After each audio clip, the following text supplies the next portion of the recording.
Mukhang nawawalan na nga ng pag-asa ang mga certified dilawan at kakamping dahil oras daw na hindi makonvict si Vice President Sara sa gaganapin na impeachment trial sa Senado. At kapag napatunayang walang pagkakamali at walang basehan ang pagsampa ng impeachment complaint laban kay Vice President Sara, ay automatically si Vice President Sara na ang susunod na magiging Pangulo sa 2028. Abay mismo ang certified pink na si dating Senator Franklin Drilon na ang nagsabi nito. Panoorin natin ito. Mahatulan siyang not guilty at makaligtas siya sa impeachment trial. Do you think this will be part of the Vice President's comeback narrative and she will emerge stronger in politics? Certainly, if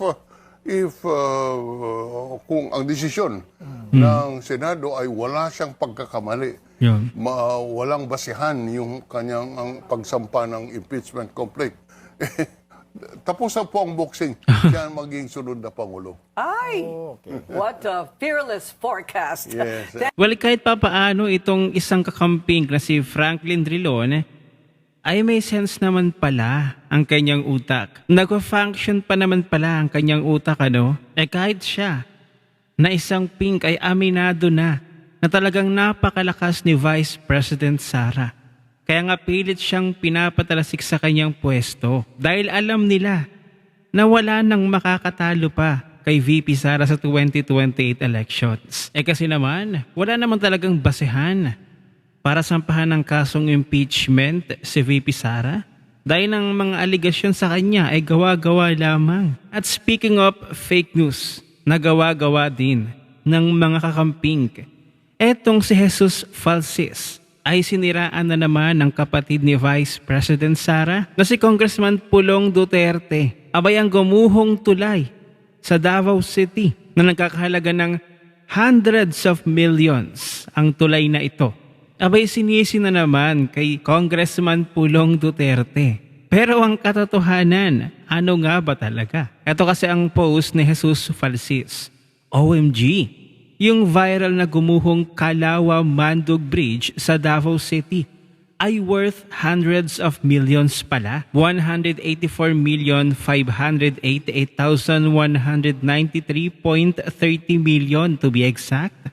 Kaya naman pala, 51 billion ang infrastructure budget ni Pulong Duterte 2020 hanggang 2022. Kaya't ating basagin ng fake news ni Jesus Falsis. Una, ang gumuho na Kalawa-Mandog Bridge ay matatagpuan sa 2nd District ng Davao City or Buhangin District. Si Congressman Pulong Duterte ay mambabatas ng 1st District. So paano mo isisisi yung pondo at proyekto ng 1st District sa tulay na nasa kabilang dako ng lungsod na sakop ng ibang distrito? Ano yun? Nag-teleport yung tulay papunta sa distrito ni Congressman Pulong Duterte? At ang fact number 2, sino ba talaga ang may hawak ng pondo noong 2020 hanggang 2022?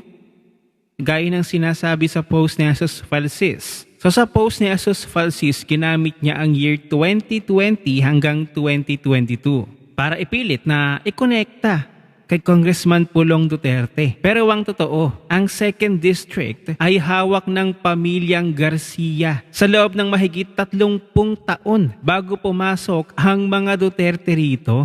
Noong panahon ng mga rehabilitation at widening projects, 2017 hanggang 2022, ang mga nakaupong kongresista ay sina Maylin Garcia Albano at Vincent Garcia. Si Congressman Omar Duterte naman ay noong June 2025 lamang formal na naupo. First time na may Duterte sa 2nd District. Masyado kasing gigil na manira itong si Jesus Falsis sa mga Duterte na hindi muna mag-research. Abay remespeto naman tayo sa sitwasyon ng mga kababayan natin sa Davao City na binaha. Huwag ninyong gamitin ang sakuna para sa maraming political propaganda at fake news. Abay mag-research muna bago mag-status para hindi napapahiya, Jesus Falsis. Abay lawyer ka pa naman. So in short, hindi hawak ni Congressman Pulong Duterte o ni Omar ang 2nd District ng Davao City noong nagkaroon ng budget for rehabilitation. At para mas maintindihan pa natin, heto pa ang video, panoorin natin.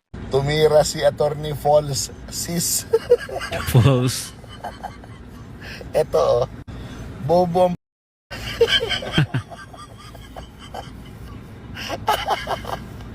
oh my God! Yung viral na gumuhong Kalawa Mandog Bridge sa Davao City ay worth hundreds of millions pala.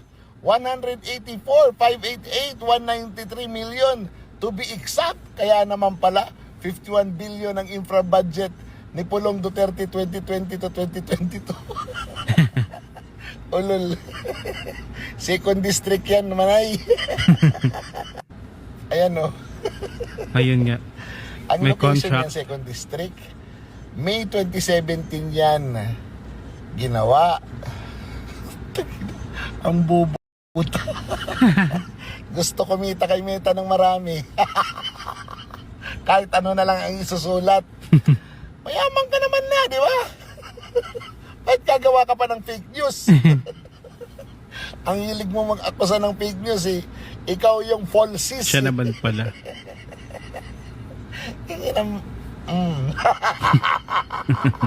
Isipin mo ha. Oh, eto ay nasa second district. Ha? 2017. 17. Ang nilagay niya doon 2020. 2020. Oh, ayan. Oh. Saan dyan? Yung 2017 ginawa yung proyektong yun. At saka sa second district yan. Ang kongresuman ng panahon na yun ay si Maylene Garcia Albano Iyon. ng Liberal Party, kapartido nyo. Dilaw. Hindi si Pulong. Huwag kang masyadong atat. Di ba? Very fast and very wrong. Di ba? Pareho pa naman tayo ng pangalan. Oo nga, Jesus. Ikaw yung Jesus na sinungaling. Grabe yung tawa. Ay, nako. Sayang ang bayot. Ayan, klaro yan. Klaro yan, ha? Talagang. So yun, under Garcia Albano pala, na isang miyembro ng Liberal Party Dilawan. Under niya ang sinasabing pondo ni Jesus Falsis. So kapanalig pala niya. No wonder, kaya gumuho na lang bigla ang tulay na ito. Kapanalig pala niya bilang Dilawan at Pink.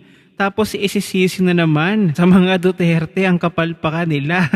O ngayon, sino ang napahiya at nag-post agad-agad kasi? Hindi nagre-research, basta na lang makapanira sa mga Duterte. Ayun, kitang-kita natin may contract number kung kailan ng date. Tapos ang sabi niya sa Francis 2020 hanggang 2022. Di lumabas ang katotohanan. Yan, nasobrahan sa pagka-excited kasi Davao City yung tinamaan ng baha. Tapos akala niya siguro kay Pulong Duterte na naman kasi narinig niya at nakita na naman niya Davao City na naman. Akala niya lahat ng nangyayaring masama sa Davao ay kay Pulong Duterte na lang.